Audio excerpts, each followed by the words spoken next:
my lord! Hey y'all, it's Nat. I hope you're having a terrific day today, and for this video we are going to be doing a reading vlog where I am racing to finish Wicked Reading's horror bingo.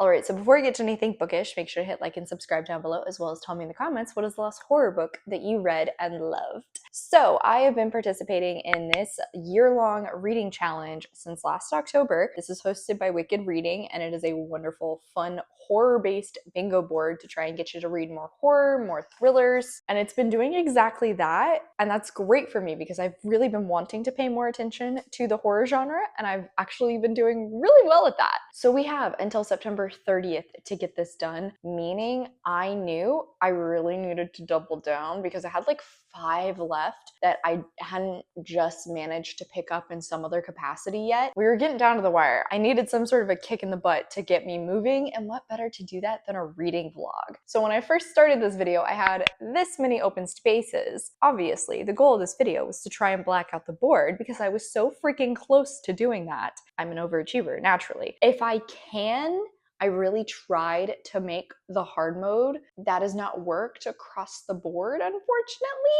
but I'm still doing my best. Though I did have a TBR going into this, a lot of these have changed since making that TBR. So it was fun to see where certain books started and where some of them ended up.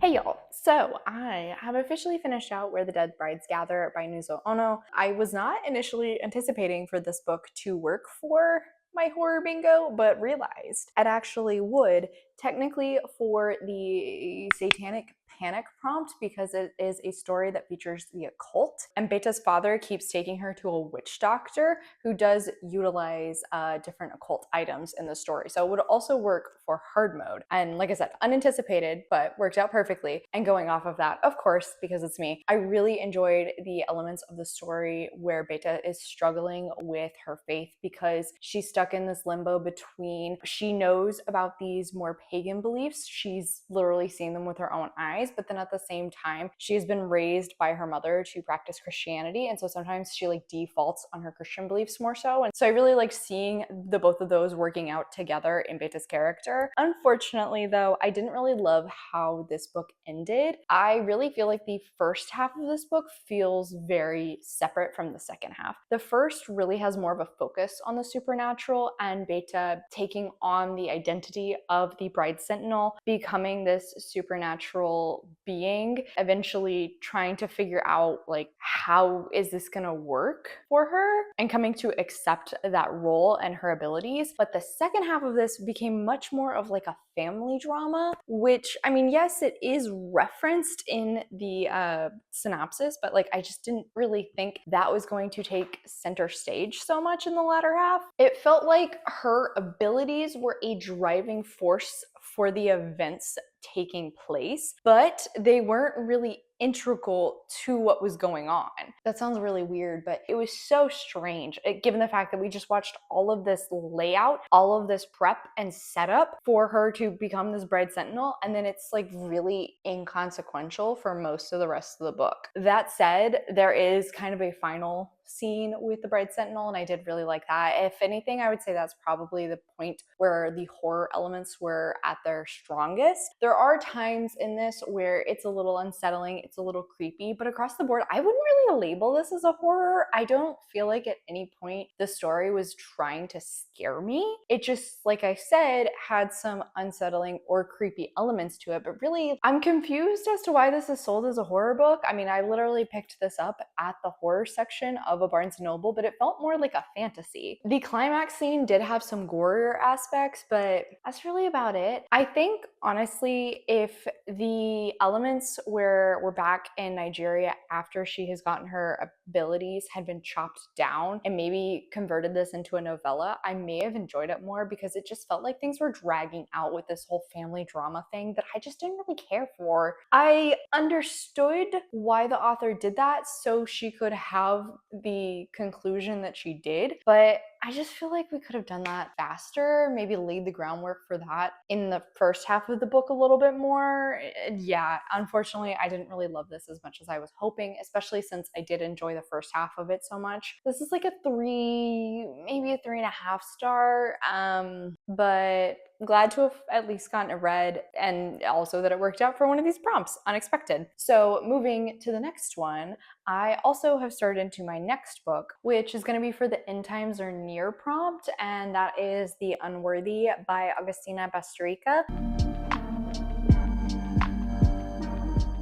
Also, was not an intended pick for this, but when I figured out that American Rapture would work for something else, I was like, okay, what's a book that I'm intrigued enough to read that has some sort of a apocalyptic or dystopian society element going on? And The Unworthy was one. It's also fairly short. It's been pretty popular lately, so I was intrigued. I've also just been intrigued by this author across the board. And I mean, we're following a group of basically cultists. It's this group of sort of nuns who live together after some sort of a climate catastrophe has taken place. It's kind of wild. Like, I'm still getting the sense of what's going on in this world. We have our main character who is unlikable, and I think it seems as though she's writing these diaries pages and like has to continuously hide them. All of these different rules they have to adhere to in order to eventually become worthy. At the same time, like anything they do that's wrong, they are punished often in like pretty torturous ways. And it seems like the rest of them, even if they are unworthy, almost like get off on it. It's really interesting and weird. There's also some queer energy going on. At one point, she mentions being attracted to one of the other women and how she has to hide this fact. So yeah, I'm not really, I don't know how to feel about this yet, if I'm being honest. I've heard very mixed things on it. The horror is well done, and every once in a while there will be a certain line that's stated that just is really good. The writing itself is intriguing, but like I also just don't know where this is going. Not a clue. I don't know if she's trying to like ascend. I don't know if she's going to be trying to escape.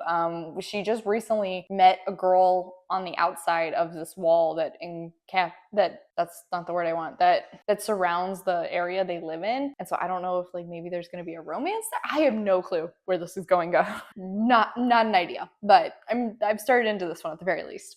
Hey guys, so I finished out The Unworthy, and unfortunately this just didn't really fulfill what I went into this book wanting. I mean, I said from the get-go, I'm not really a apocalyptic dystopian novel sort of fan. As far as that went, I just really was hoping there would be more exploration, given the fact that the reason it's a apocalyptic world comes down to climate horror, and I can be into that. But it felt like we never really got solid answers as to how we reached this point. I mean, obviously I can infer it was probably climate change, but it's not distinctly stated anywhere, and it's just lots of references here and there. We don't really ever see what the world looks like now in this time period. We don't know what was the final push to get us there. We know there were wars over resources. Again, it's like stuff that I can infer would happen, and I assume it's based off of realistic events that hopefully we're not heading towards. But again, I just wanted a little bit of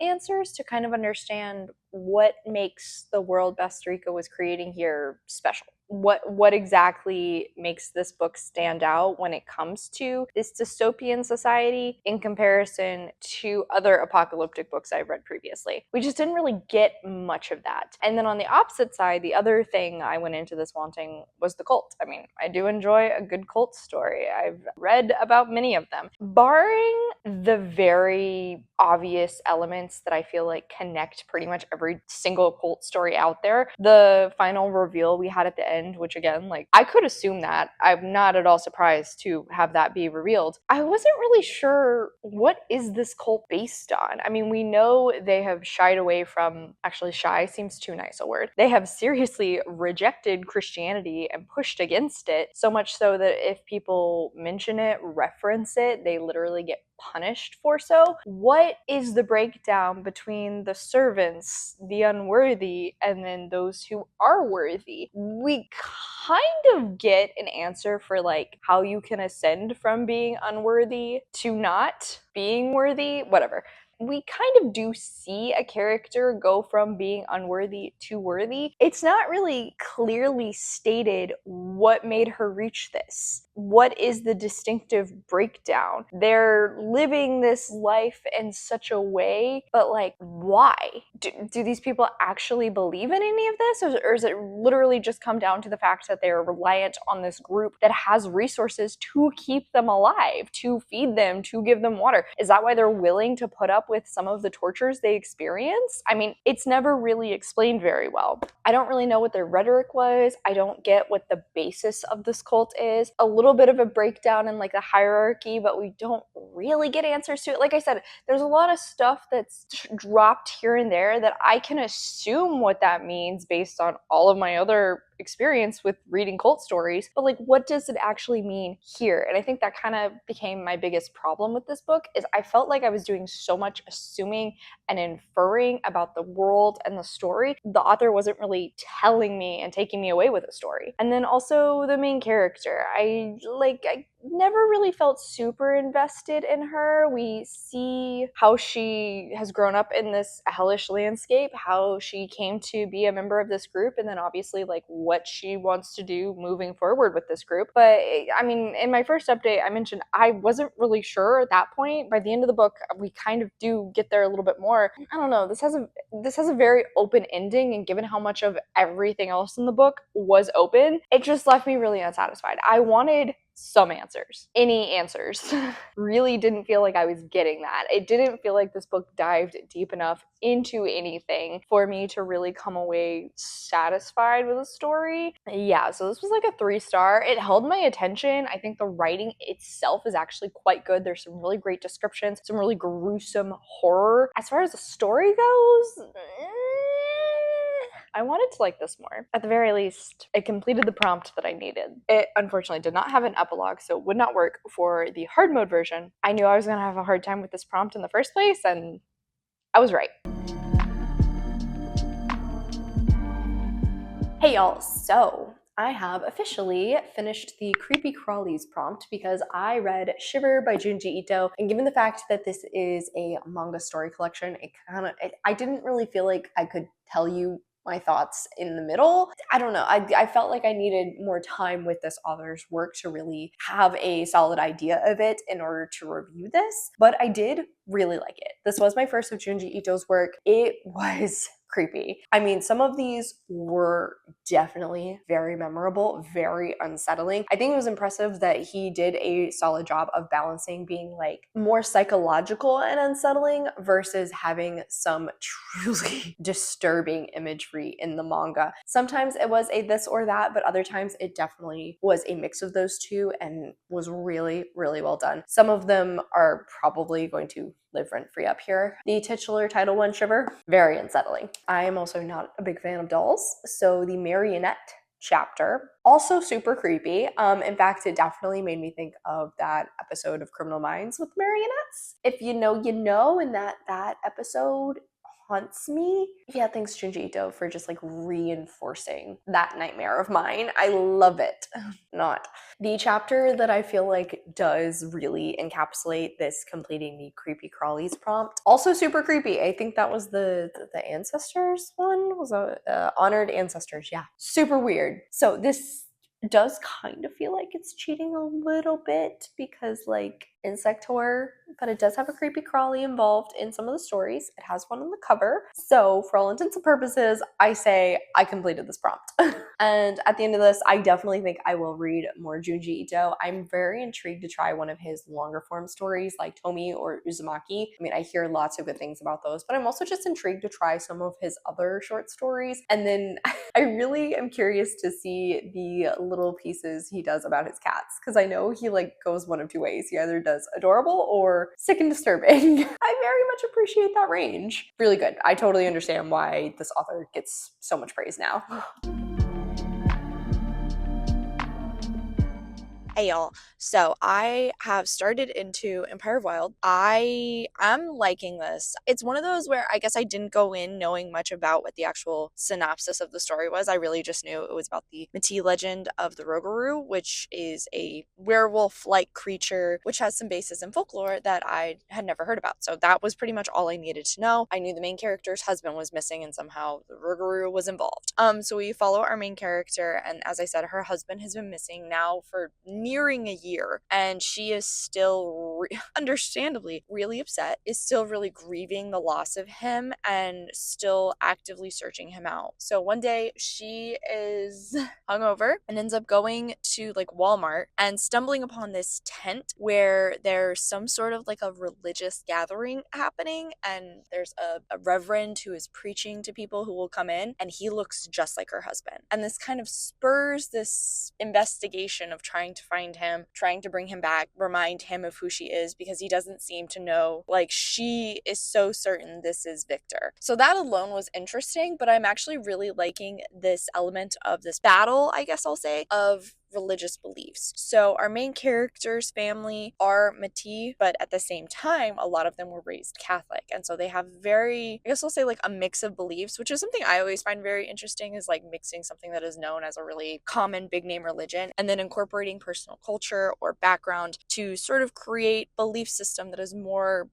authentic to the person that is practicing it. They don't seem particularly devout, but like they do make comments about being Catholic. But then on the opposite side, whenever we see this reverend and see this religious group that is practicing, it is very much like it is our way or the highway. This is the only way to practice, and to believe anything different is to go against God, kind of thing. And so I'm of course really liking these conversations that are kind of weaving into the story. There's like this weird thing with the guy who's in charge of this religious group, and it's like, is this one of those that goes all the way to the top situations? I'm not really sure. We also alternate around perspectives. We're not always following Joan, the wife. Sometimes we do actually get little glimpses of Victor, but it's one of those where you don't quite know if it's Victor now, if it's like Victor when he first went missing, if this is like just thought processes in his head while he's mind washed by this group. You don't know. We also see a little bit from her nephew who is trying to help. We see from the head of the church. We see from a church member. That's the one I'm watching right now. It's all coming together more and more, which I am really liking. It's wonky though. Like I said, I guess it's just a matter that I didn't know what I was going into when I first started it. It definitely has a bingeability to it, and the chapters can be on the shorter side, which of course, love a good short chapter. I also really appreciate like the family element of the story. We can see how important family is. So this is definitely going really well. I'm glad I'm finally getting around to this book. Hey guys, so I have a fair amount to talk to y'all about because starting from the top, I have officially finished out Empire of Wild by Sherry Demeline, and I did like this. I just didn't enjoy it as much as I thought I would. I did really enjoy the themes that were woven into this, of how Christianity impacted the 𝗖cie culture and their beliefs as well, their communities. Really enjoyed all of that. I also did appreciate the little bits around like the oil industry, especially up in Canada. It's kind of interesting that it's very comparable to in Oklahoma and Texas, the impacts that the oil industry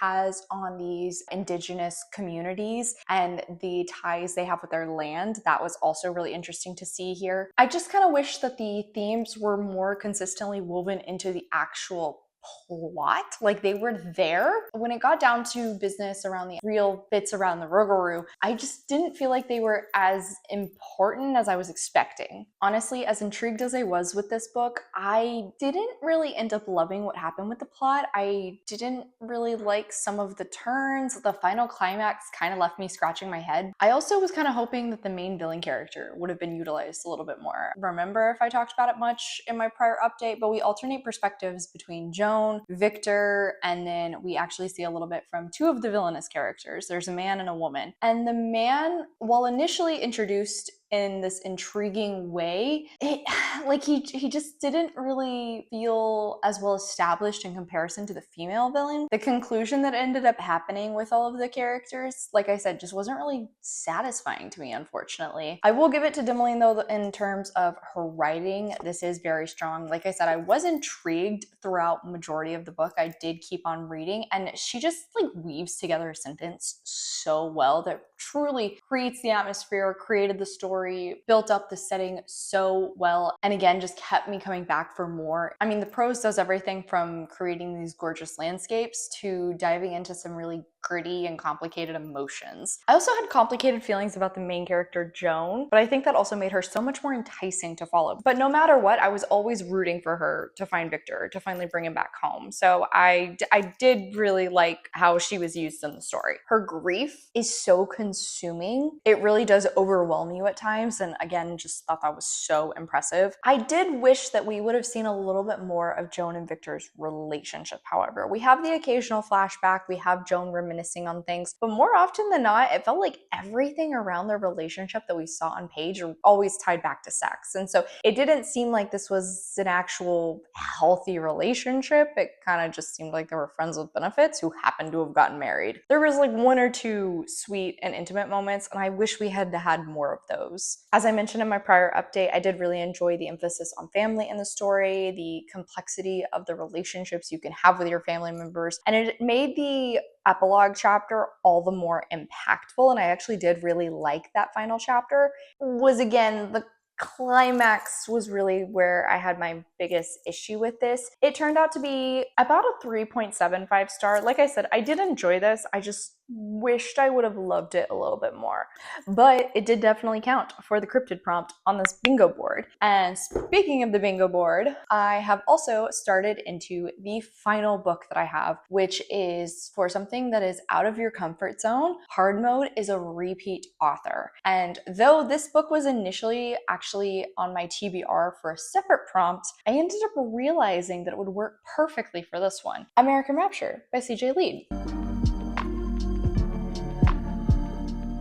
I read Mayfly from this author a few years ago and loved it. So, repeat author. And then this is a apocalyptic story, which is something I'm not usually a big fan of. So definitely kind of outside my comfort zone. In this one, we are following a young girl who is Catholic and lives a very sheltered life as she starts to realize that there is a pandemic growing in the country. And it is definitely based on COVID, except it evolves into something that's almost zombie-like, but it makes people incredibly horny. It's terrifying in a way that I don't think usually pairs with zombies, but Lead is doing it really well here. And the big thing with this one that I am really enjoying though is the breaking down of religious thought processes, because our main character Sophie has been brought up in such a strict environment. Her family has created all of these boundaries and routines in her to the point that, I mean, she doesn't seem like a 16-year-old girl living in the 21st century. At one point, somebody actually asked her if she's Amish, and like she doesn't even know what Amish is. She is so sheltered and so uncomfortable with things. She's really unaware of so much in her life. And we see how this has really impacted the way she thinks about the world, how she thinks about herself. And it's rough. Like, it is definitely rough at times. But I am really liking it. I will say, as far as the plot goes, it's not quite doing what I was expecting. Her twin brother was taken away when they were a lot younger, and so she's determined to try and find him and, you know, save him from this pandemic. But Sophie is definitely not that sort of character. It's funny because she keeps saying she's not brave, she is a coward. She's like brave in that way of stupidity makes her brave. She does things without really thinking about them and the consequences of them sometimes. But she's so determined in what she's trying to do that she doesn't really think about the ramifications until after the fact. I go through these big swings with Sophie in that, like, I like her, I can relate, but on the opposite side, like, she is definitely pretty timid and meek and uncomfortable. Like I said, she is super sheltered. It's interesting being in her head, but she's made a few allies along the way. It almost feels like there's sort of a romantic love triangle thing happening, which I hope is not the case, because one of those legs would be illegal. But I am also really nervous because there's one trigger warning I did know about going into this. I am so scared of when I'm gonna hit that. I'm liking this a lot. It kind of drags at points because Sophie is not always necessarily driving the story. Sometimes she really is just along for the ride, but I am sweating. I'm scared. Hello again, friends. So I have officially finished out American Rapture, and I liked this. I definitely had some good few annotations in it because CJ Leeds' writing around the themes she included here was so good. And I really loved looking at these themes with this sort of a setup, with this really weird apocalyptic story. The biggest problem for me in this really comes down to the main character being a pretty naive 16-year-old. It makes perfect sense for the story. It makes perfect sense for the themes we're focusing on. It just was frustrating to me as far as enjoyment goes because this isn't the sort of character I like reading about in the first place, even though I really liked seeing Sophie having the curtain pulled back, finally starting to ask more questions, see things in a different light, really deconstructing this mindset she has been forced to look at the world with for all of her life. I loved all of that, but oh my god, Sophie could be so frustrating at times as a main character, and the elements that really exacerbated that for me is in the romance. I'm not surprised that there was a romance here. Again, it makes perfect sense with the setup of the story on the whole and the themes being dived into, but between this like love triangle thing that was happening, and then there's a moment of her like questioning her sexuality, which I actually did appreciate. I liked how that was woven in there, but it just felt like it was hitting the point of, oh my god, is there anyone she spends time with that she's not realizing she's attracted to? Like, my lord. And some of the really awkward fumbling in those romantic scenes just made me so uncomfortable, which I guess, again, for a horror book makes sense. I just didn't like it. If I am going to be uncomfortable in a horror book, I don't want it to be for these sorts of reasons. But really liked this. Obviously, since I finished it, I did finally hit that animal scene that everyone has warned me about, and oh my gosh, like I get it. That was really brutal. I had to skim read a little bit of it because it was just a very hard punch in the gut. It was one of those where afterwards I really started to wonder, was that gratuitous? Was that really necessary? And I do think reading the little author's note from Lead at the end kind of explains why she did that, why she took that step and went so far with it. Didn't make it any easier. And then as far as like the final chapters, I mean, Sophie finally really making progress in the thing that has been driving her for a majority of the book. I really liked how that worked out as well, especially because it once again reinforces her questioning around everything she has been taught for so long. I just didn't quite love it as much as I was hoping to. This was a very strong 4 stars for me though. Like the writing is just so good. Again, watching Sophie deconstruct this rhetoric she has grown up with, the way she has been indoctrinated into this mindset. I really, really liked that. I mean, she's Catholic, so is it any wonder that guilt is an important element into this? But also just the shifting viewpoint she has around sexuality and connection with people around her. I really loved all of that. Generational trauma, how that was all worked in there as well. This really did do such a good job when it came to the themes. It gave me everything I was wanting. Like I said, it's really me just having a difficulty with this sort of a character. Objectively, I could probably say this is a 5-star. Subjectively, yeah, no, I couldn't give this more than a 4-star, but I am definitely going to be checking out anything else this author writes in the future. And so with that, I officially finished out the last prompt I had on the board, blacked this baby out, not all on hard mode, unfortunately, but even still, really glad to have participated in this. Thank you so much to Wicked Reading for hosting it. Like I said, I went into this wanting to start picking horror up more, and now it is one of my most read genres of the year. So glad for that. I've definitely found some new favorites in this board. On that note, that is officially it for today, y'all. Thank you so much for coming to my channel. I really appreciate it. Make sure to hit like and subscribe down below. If you made it all the way to the end of this video, let's leave a purple heart emoji in the comments. I have links to all of my socials as well as a few ways you can support me down in the description. I come out with videos on Monday and Friday, but until then, I hope you continue to have a terrific day. Love you, bye!